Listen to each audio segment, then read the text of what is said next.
I think in this episode, no intro needed. Let's jump right into it. No intro needed. We know what you guys want to hear. We know why you're here.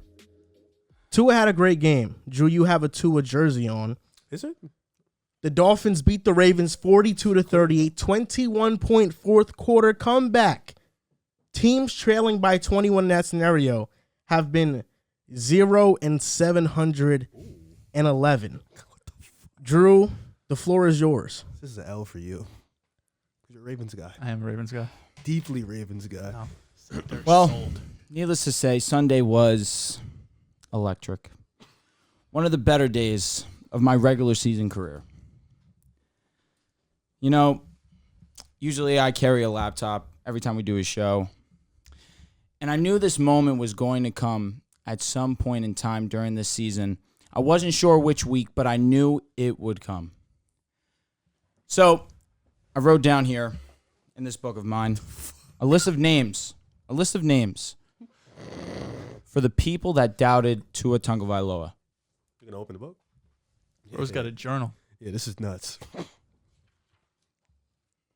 For everyone to see. And he's had this book for a minute. May I see? This isn't something Okay. you put together. I know you've had it for a minute. It says list of Tua doubters. Okay. You use the whole book. Oh no, it's a couple pages. First name I want to shout out. RFF Football, Alex Blasek. This is the first guy to ever stitch me. It was the video of me saying that Tua was going to enter that top 10 conversation. He told me that Tua is not even a top 10 quarterback in the AFC. Ooh, Okay. spicy. Next, I want to shout out the 911.1 thousand people that watched that Tua video of me saying that he was one of the most accurate quarterbacks in the league. I also want to shout out the endless Twitter accounts that tweet at me anytime Tua has a bad game, a bad throw in training camp, in OTAs. I want to shout out Serge, absolutely, right? Serge, I can't tell you the amount of times that he messaged me privately about how bad Tua is. The historic, the Andy Dalton picture that Joel loves to use was actually given to him by Serge. Wow. That search for that It's picture. a funny picture. Tua is his ceiling is Andy Dalton, right? Mm-hmm. Okay. And in parentheses, I actually have idiot written next to his name. Next, I want to call out my so-called friends. Joey Stas, we actually had him on the show. He's told me that Tua sucks at least 25 times in my life. Patreon member G Boog, he told me that Tua sucks, never be good. One of our guys, John Tortorelli, right? Another guy who said that Tua sucks. Steelers fans. But you know what? I have to give him his due diligence. He texted me privately, and he said that Tua, he's apologizing for all the things that he said. I actually want to shout out my own father. My own dad, who did not believe in Tua Tagovailoa either. And I told him that he's going to regret that because there's going to be a moment like this where I come on air and I let him know how wrong he was. You. What? Wait, what? For joining Fin Fam but refusing to accept Tua Tagovailoa. You wrote me down, bro. That was just like 3 weeks ago. My good friend Joel Dehls, who I've known for more years than not, saying that he was a bottom-tier quarterback in the National Football League. Here we go. And, of course, in all capital letters, the last name on my page. Who is it? Who you think, bro? Joel V. Moran.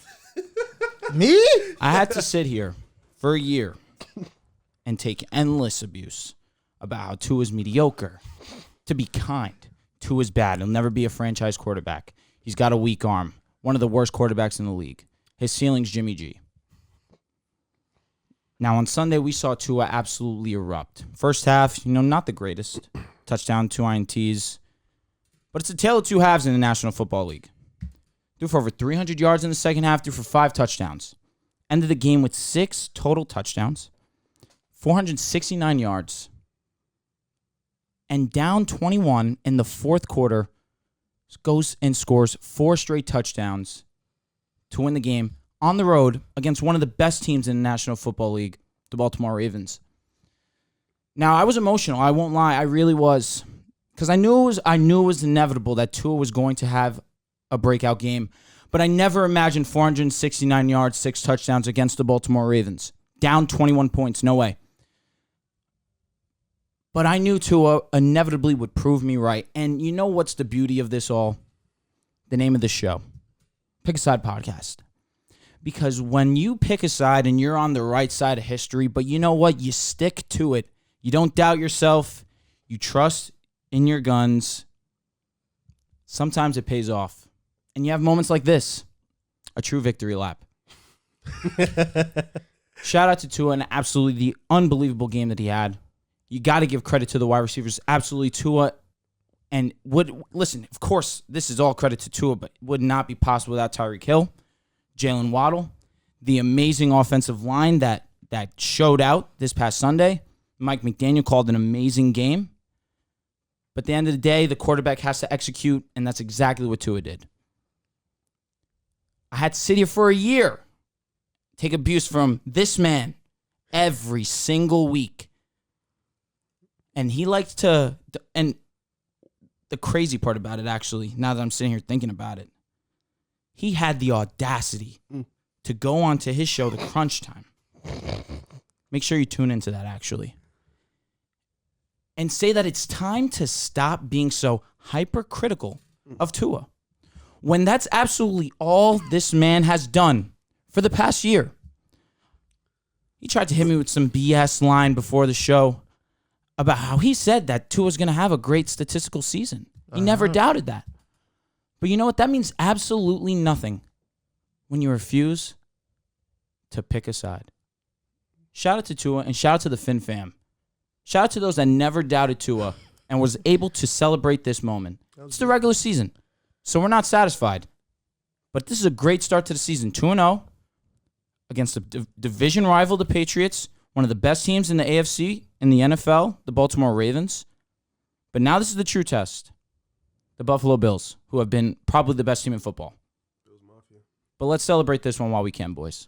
That was a beautiful monologue. No, that was really good. You have a list that's actually hilarious. Shout out to you for that. That was really good. And Rebuttal? I will say this. Last week, Nathaniel Hackett had one of the more horrible head coaching debuts. Clock management was absolutely horrendous. Against the Texans, we'll talk about that later on today. He was horrible once again. But when I came here and said, I don't believe in him as a coach, that's overreacting. Tua has this performance. Everybody's now wrong about him. Did I say stop being hypercritical about Tua? Yes. I think today he deserves his credit. He had a historic performance. After everything he's been through, I think it's deserved. But in week 2, we're propping him up to be a franchise quarterback. Everybody that questioned him and his ability all of a sudden is wrong today because of a week 2 game. If that's not overreacting, what is? That's an overreaction. Now, you're right. When I first created this show, Pick a Side, the name was a bit of, I guess, just a shot in the dark. You know, I love the name. Let me give you the credit that you deserve. It's one of the best names of any podcast. It was because I wanted it to be different than mainstream sports shows. That's why it has been disappointing to me that in the comments I have been reading that I am now being compared to the headliners of the shows that I disliked. Yeah. Now, Skip, in fact. while on this show, my opinions, I tend to stay firm on. Tend? What? When I'm wrong, I admit when I'm wrong. And this is one of those moments. I'll admit that I'm wrong. Now, Tua proved me wrong. I did not think he was capable of a performance like that. I could have dreamed a million dreams, hibernated for 11 winners, and never in my wildest dreams would I have thought that Tua Tagovailoa, Tua turned the ball over, Tua sucks on Ka, would have had the stat line that he had. I'm shocked. You said it. You were shocked. It surprised you. I am shocked. If you were shocked, imagine how I must feel. I'm astonished. But it didn't feel like a nightmare. It felt like, okay, that's a good performance. Matt Flynn had 6 touchdowns. Ooh. Nick Foles had an amazing performance. Jesus Christ. So happy he did this. 7 touchdowns. Because this is how simple it is.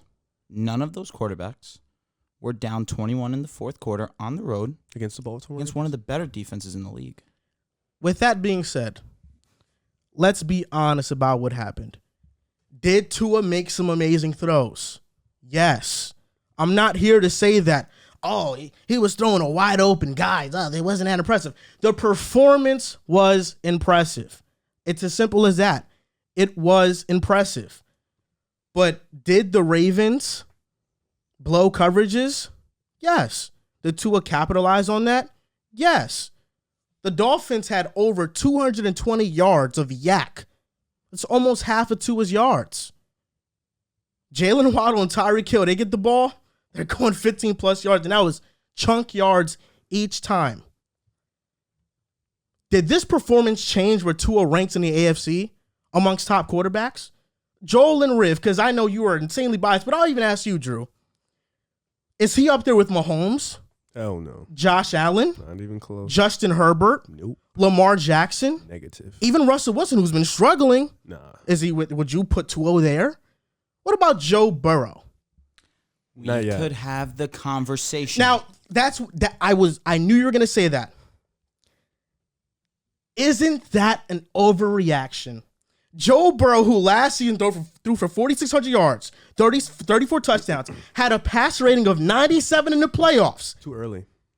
and which included 2 game-winning drives in the playoffs because of one Week 2 game by Tua.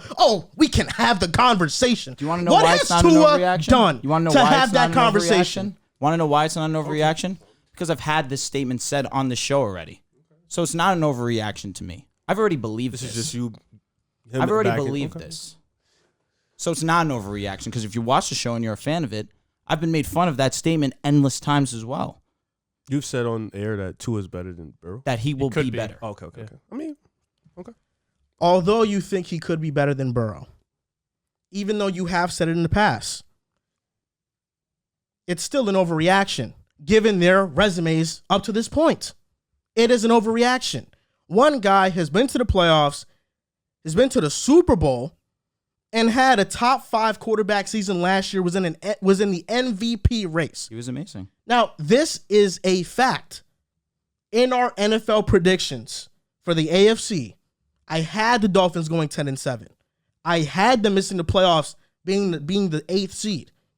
Now, do I maybe prop them up over teams like Denver? Yeah, it's possible. They can make the playoffs. I think they can. Did I say Tua was going to have a good statistical season? Yes.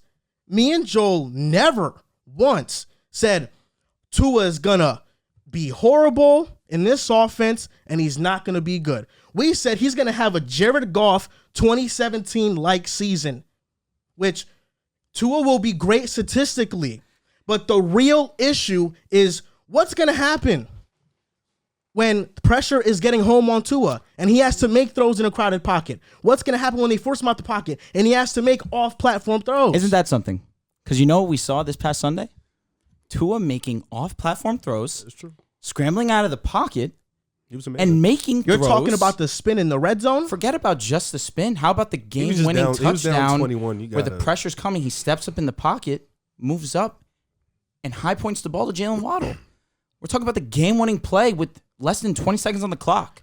Although Tua had a phenomenal performance, the great thing about the NFL is that it's a week-to-week thing. No doubt. Joe Burrow just led a team to the Super Bowl, and after 2 weeks, people are calling him a fraud. You have to prove it on a week-to-week basis. This performance was great, but can we see the consistency before we just say, my goodness, he's a franchise guy? I've said this isn't an overreaction to me. You know, if this was anyone else, if Joel came here and said, he's a franchise guy, then I can understand these statements. Because Joel never believed he was a franchise guy. If he's coming here and saying it, then to him, it would be an overreaction. To me, I've known this. Wait, well, I've always trusted that Tua was a franchise wow. guy. Okay, so that's really funny because all offseason long, I've been down on the Broncos, and after week 1, when they got embarrassed by the Seahawks, I came on the show and said this was horrible, and people said I overreacted. Although that's something I believed in the offseason. You can believe in something, and it still can be classified as an overreaction. This isn't just the offseason, though. I've said this since Tua was drafted. This is I've years said in the making. since Russell Wilson got to the Broncos, I've said It's just does two it different really- types of scenarios. No, it's not. Listen, the point you're It's making, the same thing. It's a fair point, but it's just a little bit more extreme in my case. Ooh. they're both overreactions. I don't But think mine's an difference- overreaction. The difference They're is hindsight bias. Both of them. the difference is they're both overreactions. Did I overreact? Yes, but guess what? I am not backtracking on overreaction because I believe the Broncos are going to disappoint this year. There's no doubt. I mean, Just same way with you. You've always believed in Tua. So although in week 2 you're propping him up in the same conversation as Joe Burrow, it's still an overreaction, even though you've been believing it for a while, because he has still not accomplished what Joe Burrow has accomplished to this point. To regular people, it's an overreaction. To me, it's not. It's confirmation bias. You believed in Tua before this. You believed that the Broncos weren't going to be this fantastic team, and through 2 weeks, both of those have been proven right on both sides. So that's why you guys are going to come up there and that's why I say say that. it's a fair point. So both take the W. Yeah. Go No, ahead. It's fine to bring up something that we're not talking about, bring into this conversation. I'm No, fine with that. I mean, it's recent. It's what happened no, last hey, week. King, No, it's it's fine. last week. You know, It happened last week. bring something else to bring into this conversation that'll help you out. No, it's smart. just- they're I'll both- really give you that. They're It's both, smart. It's just they're both Very. overreactions. It's not really much One's to think not. about it. One's not. Yeah, it is. Would you classify if anybody told you after week 2? Now, wait. So actually, this is a better question. Where did you have Joe Burrow ranked in your top quarterbacks list? He was top 10. So Tua is arguably a top 10 quarterback. I believe that. Is that not an overreaction? I think that's just a little crazy. So he's moved up. Would you have to a 16? Oh, he's not top 10 right now. End of the season, like I said, he will enter that conversation. I said that. He could enter I got the clipped. Kyler Murray tier. And I got man. embarrassed. Kyler Murray tier. A playoff game changes a lot. You had Joe Burrow over Kyler Murray. I did. So Tua is better than Kyler Murray. He can be. Tua is better than Dak Prescott. He can be. Off of one game. I've already believed this. You know he's believed. No. But Even the K1 although, He's a K1 guy. That's what I'm just confused. but this is what I'm trying to gauge. Although you believe in it, does not change. It is in fact an overreaction. For me, it's not. It's not an overreaction. I guess we have 2 years. Well, no, 2 years and 2 games of tape that have proved that Tua doesn't make the best of decisions. Yeah. And you know And what? then after the first 2 games of the season, okay, now he's a franchise quarterback. He's a borderline top 10 guy. After 2 games in the season, I just want to say this really right. quick. And then I'm sorry, boys. I know that it's been very I know. me and Joel Listen, centric. Listen, this is y'all beef. Yeah, I know it's what the fans want to hear. I'll let y'all go. It's y'all beef. Of the quarterbacks drafted in Tua's draft class, only one quarterback has a winning record. Just one. Would you like to The say one his who's supposedly the worst out of all of them. Tua Tagovailoa. Tua's records against Super Bowl winning quarterbacks. Super Bowl winning head coaches. He's 8-1. He's 2-0 against Lamar. He's undefeated against Bill Belichick and the Patriots. Because that whole theory of Belichick against rookie quarterbacks, Yeah. Tua takes that, crumbles it up, and throws it in the trash.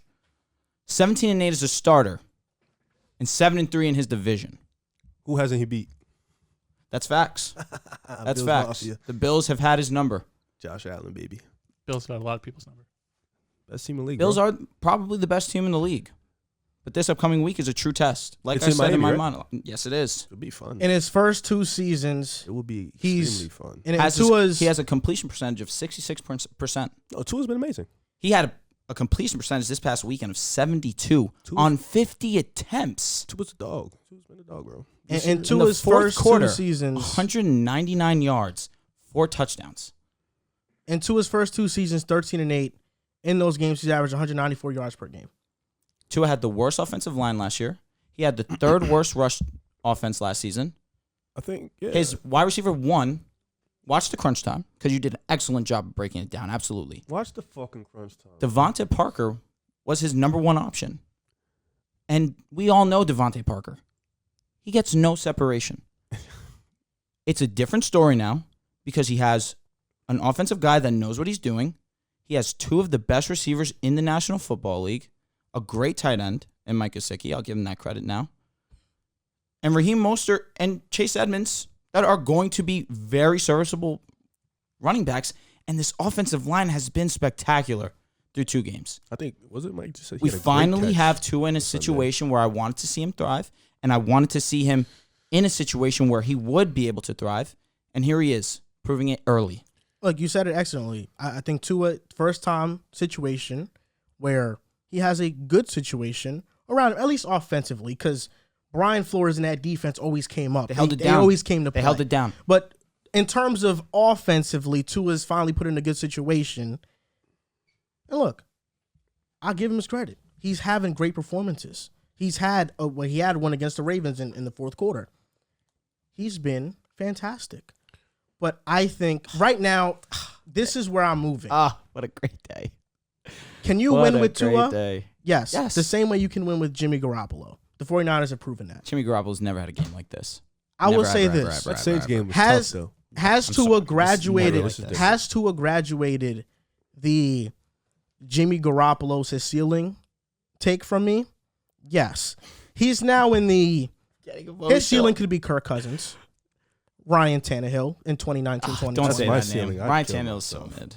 Kirk Cousins was my ceiling. After what I just seen, I'd be mad as hell. That's what I'm saying. It's like that's the Tannehill. Don't do that. 2019 and 2020. Tannehill. Oh, is that what, I thought you were saying. I'll say okay. both of them have put up some really good years. Tannehill's I don't cool. think that's disrespectful.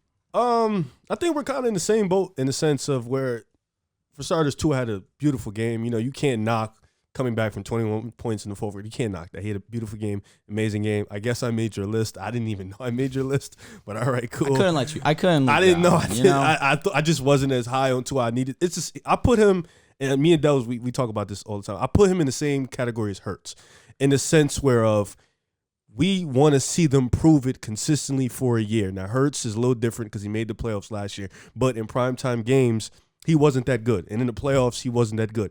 This year, both of them have a better offense, and you can see it.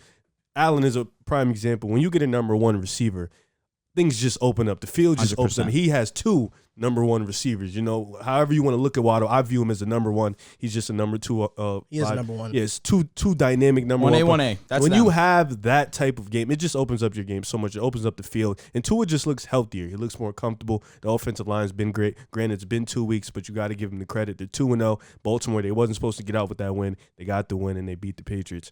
Like you said, next week is the test. You play the best team arguably the best team in the league. You play a guy you've never beaten. You play a defense that's been elite, and you play an offense that's been lights out. Another guy who's been on fire. So I think right now with Tua, Miami fans need to just pump the brakes. The same way I said, like I made a tweet the other day, like we're over exaggerating a little bit for the same reason my Philly fans over exaggerate for Hurts. They both been amazing for 2 weeks, but like you said, it's a week-to-week basis. You want to see the consistency. Tua has to make the playoffs. Miami could have made the playoffs last year, and they fumbled the bag at the end of the year. Your job shouldn't be well. Yeah, your job shouldn't be, week 2, Tua's in this conversation because he had this amazing. No, you can celebrate an amazing performance without trying to put him in these conversations that he isn't in yet, and it's okay. It's a week 2. He hasn't made the playoffs yet. So I think right now the question was, did Tua impress you more, or did the Ravens disappoint you more? I think it was a bit of both. I think the Ravens just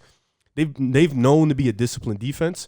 They've known to be a stout defense, and just the way they were blowing coverages and just collapsed in the fourth quarter was something I haven't seen from Baltimore in a long time. Lamar was carrying them. He was backpacking. He's been carrying them for the past 2 weeks. He's been backpacking. But what happened to him in that fourth quarter? And Dehls, I know you're going to go up soon, but you got to keep the same energy when you talk about Matt Ryan blowing that 28-3 lead. You got to keep the same energy. I know. One's a Super Bowl, one's a regular season game. I know. I'm not blaming Lamar, but you got to put points up on the board. I agree. You have to put points up on the board. And on top of that, the Baltimore Ravens just defensively just fell off.